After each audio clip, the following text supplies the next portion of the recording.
buenas noches para ustedes. Y queríamos en este programa, bueno, darle relevancia a algún tema de la política exterior argentina que ha tenido, me parece, trascendencia este año.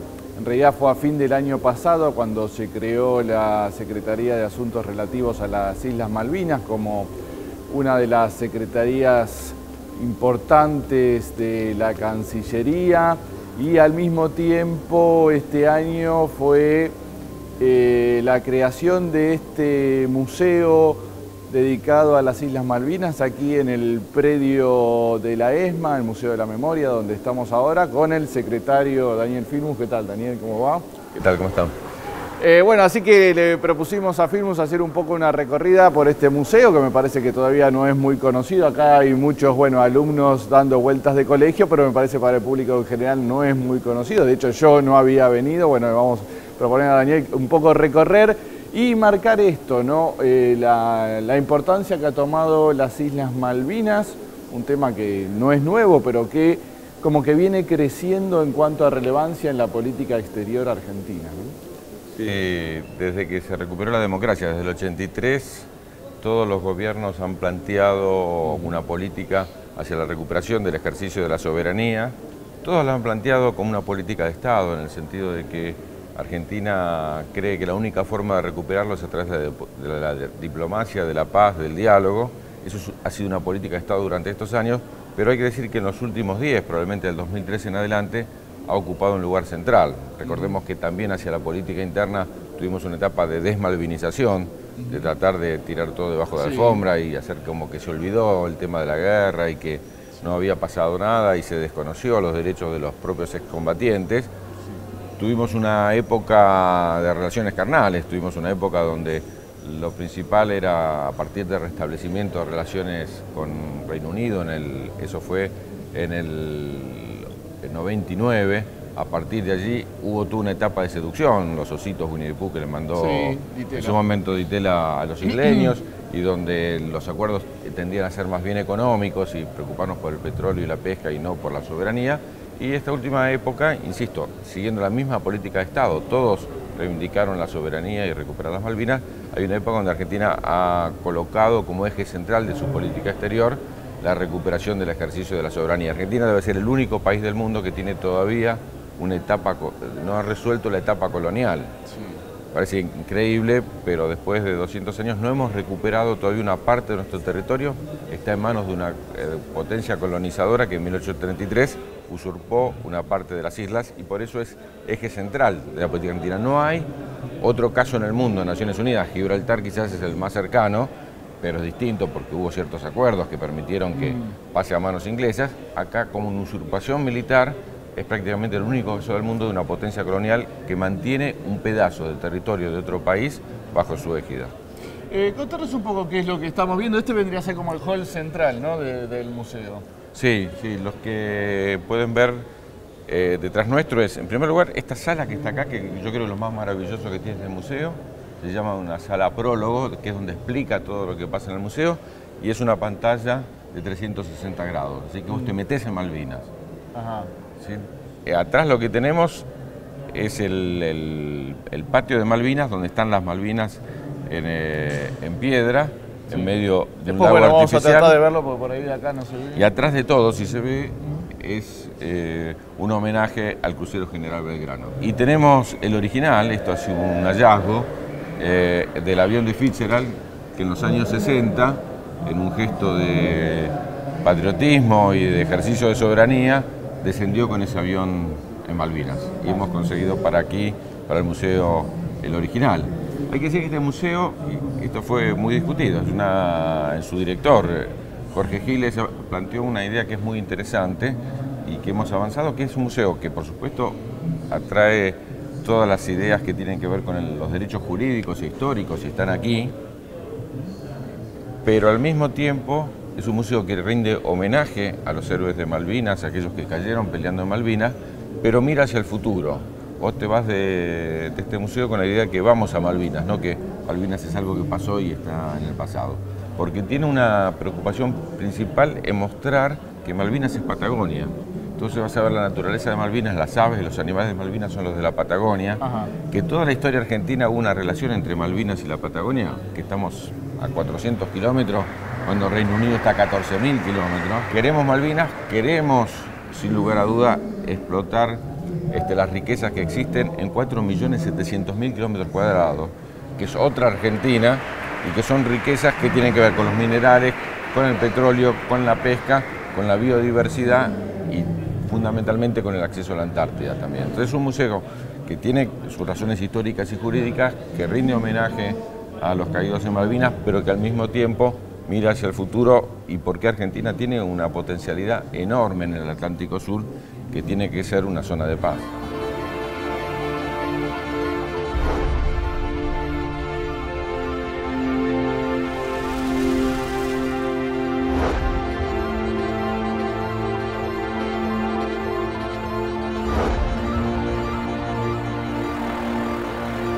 Esta es la carta de San Martín, contanos un poco. Es bien interesante porque se discute si Argentina tenía soberanía o no sobre las islas cuando llegaron los ingleses. Y esta es una carta del año 1816, es agosto del 16, un mes después de la independencia. Ajá. San Martín está en San Juan y está tratando de conformar su ejército para cruzar los Andes. Entonces se usaba mucho en aquella época pedir que los presos que estaban en las cárceles salieran para combatir, los que no tenían penas muy graves. Entonces San Martín en esta enumera cárceles, Patagones y Malvinas, por ejemplo, y lo que muestra que era una naturalidad. Ya se la consideraba parte del territorio argentino. Había 46 presos en ese momento en la cárcel de Malvinas. Es interesante porque cuando conseguimos el original, lo donamos hace unas semanas aquí al museo, una copia del original, salió en muchos diarios del mundo y nos llamaron de Bolivia, el embajador de Bolivia nos llama, que ahí tenían también cartas de cuando fue el levantamiento en La Paz contra la colonización española en 1809. Bueno, a Murillo y muchos otros próceres los mataron, pero a los que no mataron los mandaron a Malvinas. Entonces tenían las cartas. Entonces, bueno, muestra eso que en 1809 claramente dependía de la colonia española, del Virreinato de Río de la Plata, y que en 1816 sigue dependiendo de Argentina. De Argentina, una vez lo que no era Argentina todavía en ese momento, pero bueno.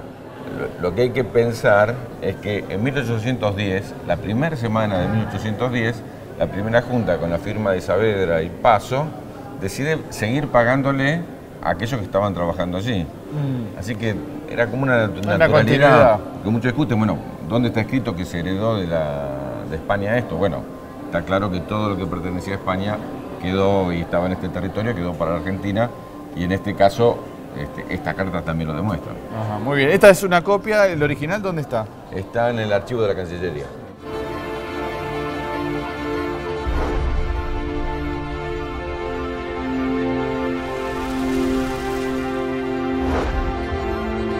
Una de las cosas que comentabas que uno de los propuestas del museo era relacionar la Patagonia con las Islas Malvinas, que tiene más o menos el mismo paisaje, muy diferente al de Inglaterra, y me parece que acá en este mapa queda bien explicado en cuanto a distancia, ¿no? Lo absurdo que es ese enclave colonial, ¿no?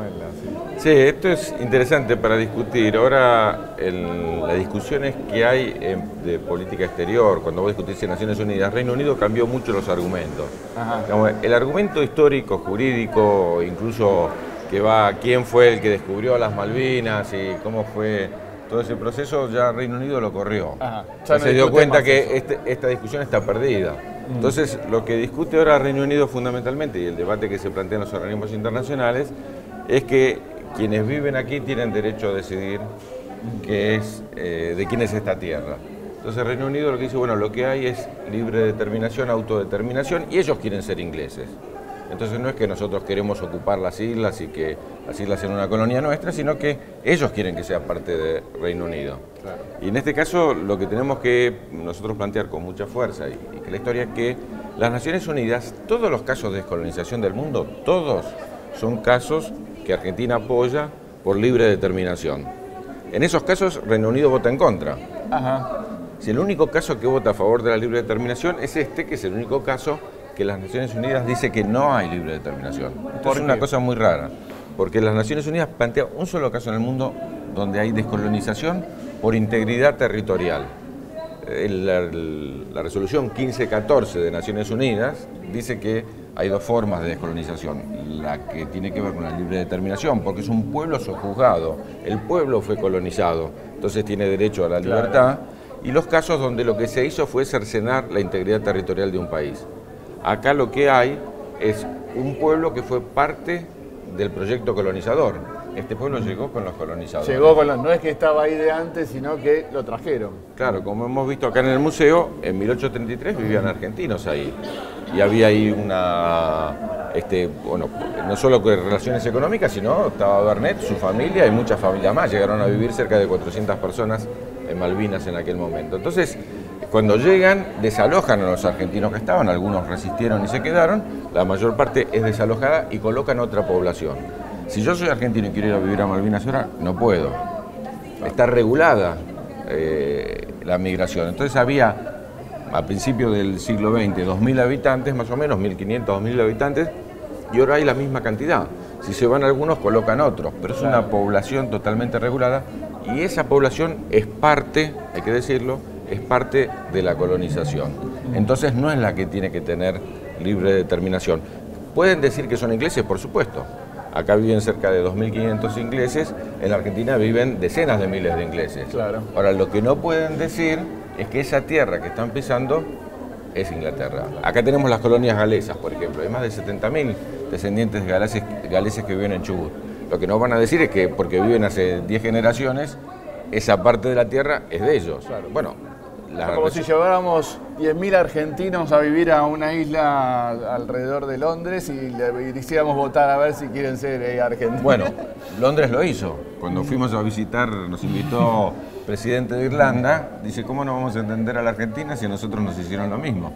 Una parte de Irlanda fue ocupada por ingleses y esa parte después la hicieron votar y bueno, Irlanda del Norte pertenece al Reino Unido. Claro. Entonces, en este sentido, hay que tenerlo muy claro porque la trampa ahora es distinta. Ahora no es que Inglaterra dice, no, eso es nuestro, nosotros lo vamos a defender. Entonces, ¿por qué tienes una base militar de 2.000 personas? No hay otro lugar en el mundo donde haya cada 2 habitantes por lo menos un militar.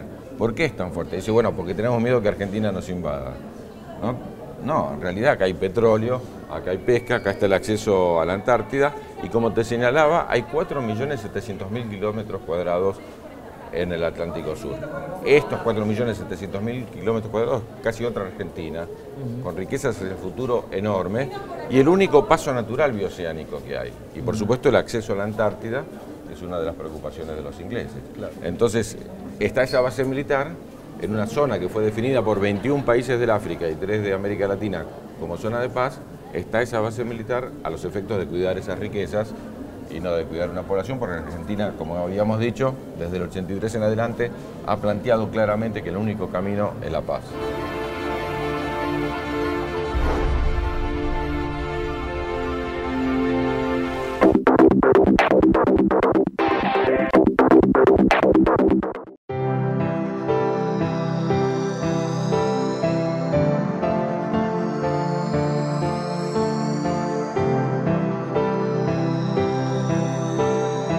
Para los que no vinieron les cuento que el museo no solo es muy moderna la construcción, sino que me parece que es moderno el concepto en cuanto que hay mucho contenido interactivo y audiovisual, hay campanas de sonido para vivir un poco la experiencia de estar en las islas. Y acá estamos en algo que se llama la Sala de las Tres Plazas, ¿no?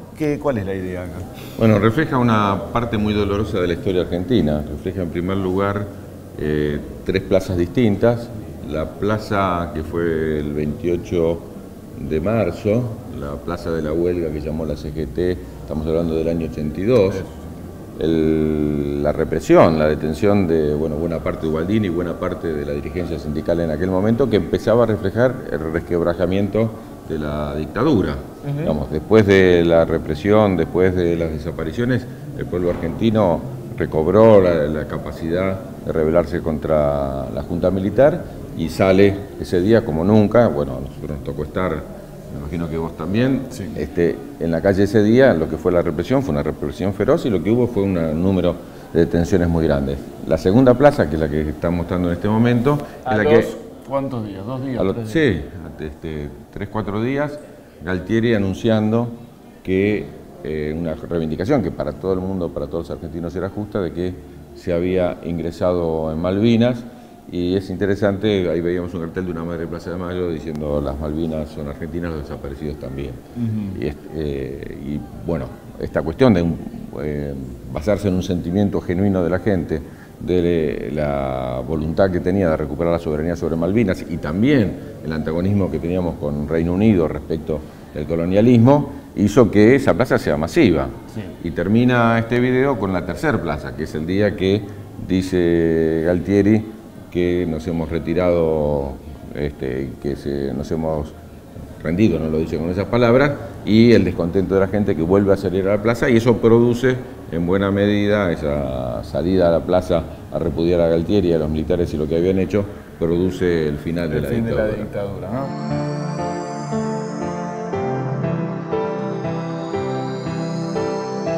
Acá estamos en el segundo piso del museo. Bueno, hay distintos sectores. Uno es el de los medios y la guerra, ¿no? Qué tema ese, ¿eh? Todos los medios realmente, el discurso de aquel momento, hay muchos de lo que era Canal 7, ¿no? Con el discurso oficial, veíamos a Gómez Fuentes haciendo un reportaje a Galtieri, varios reproducidos en televisores de la época, blanco y negro, color, ¿no?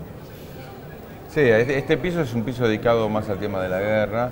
Hay un sector de homenaje a los caídos, donde se refleja el cementerio que hay en Malvinas y donde están las imágenes de todos los caídos argentinos en Malvinas. Y esta otra parte, que es la parte que muestra el papel de los medios de comunicación. Nunca mejor que ahora discutir sobre el papel de los medios de comunicación en ocultar la realidad. Claro. No en mostrarla, sino en ocultarla.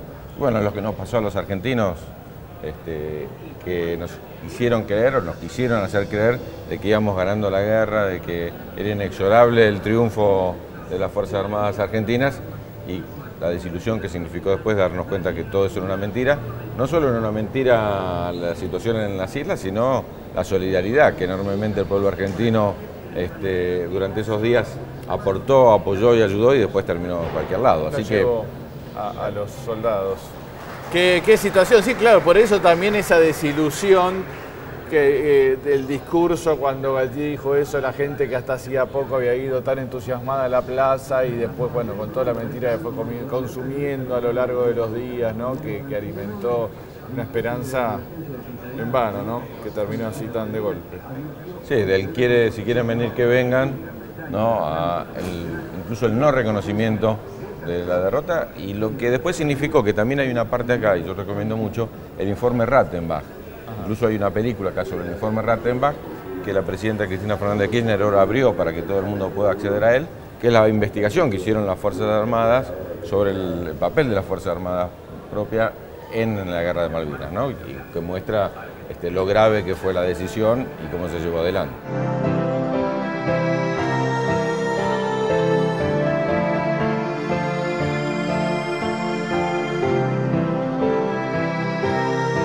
Aquí estamos en la parte exterior del Museo de Malvinas. Como nos explicabas, hay como las rocas simulan la geografía de las islas, el crucero General Belgrano. Lo que te quería preguntar era a propósito de lo que decías al principio, me da la sensación que a pesar de que es una política que ha tomado cada gobierno desde el retorno a la democracia, es como que no solo no ha caído, sino que se ha incrementado, ¿no? Está como cada vez más fuerte el reclamo de las islas, ¿no? Como que no ha cesado, no es algo que se olvidó.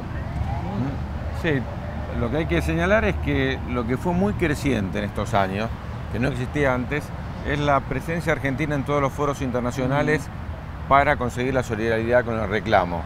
Porque nosotros teníamos históricamente la resolución de Naciones Unidas, una resolución histórica de la OEA, pero no era una cuestión permanente. Ahora el Mercosur, el UNASUR, la CELAC, el ALBA, el G77 más China, que son 133 países en el mundo, la cumbre de los países africanos y latinoamericanos, la zona de paz de América Latina y África en el Atlántico Sur, la cumbre con los países asiáticos, la cumbre con los países árabes, las recientes visitas del presidente de China y de Rusia, todos han planteado su solidaridad con Argentina.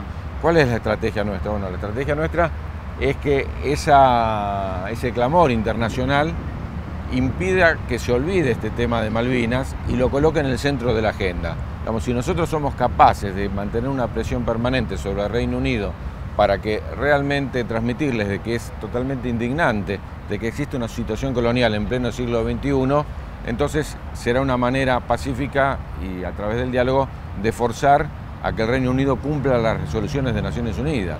Hay que decir que todos los años, hace 50 años se va a cumplir el año que viene la resolución 2065, que el Reino Unido desconoce una resolución de la Asamblea General de Naciones Unidas. Como sabés, por mucho menos que eso hay naciones que son invadidas, por mucho menos que eso hay sanciones internacionales enormes. Como estamos hablando de un país que tiene derecho a veto en el Consejo de Seguridad, no se puede avanzar más.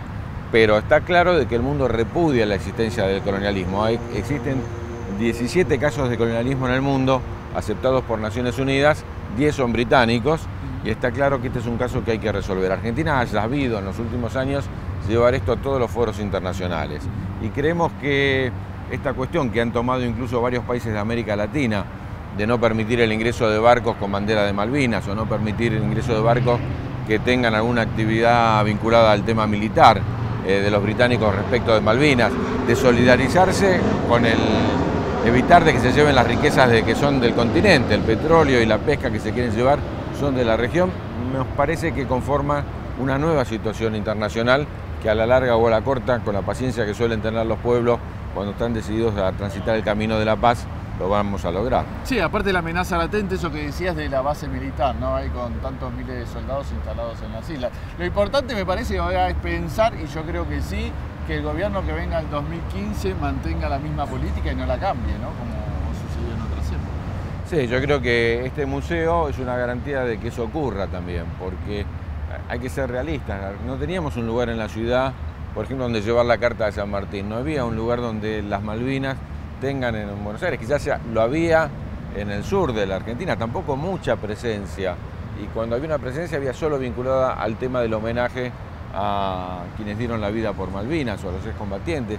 Pero una mirada integral, como tiene este museo, nos permite a todos, como vimos hoy, que hay cientos de estudiantes visitándolo, mantener de generación en generación esta presencia viva y este reclamo que, como dice Citarrosa, no hay nada más inapuro que un pueblo haciendo la historia.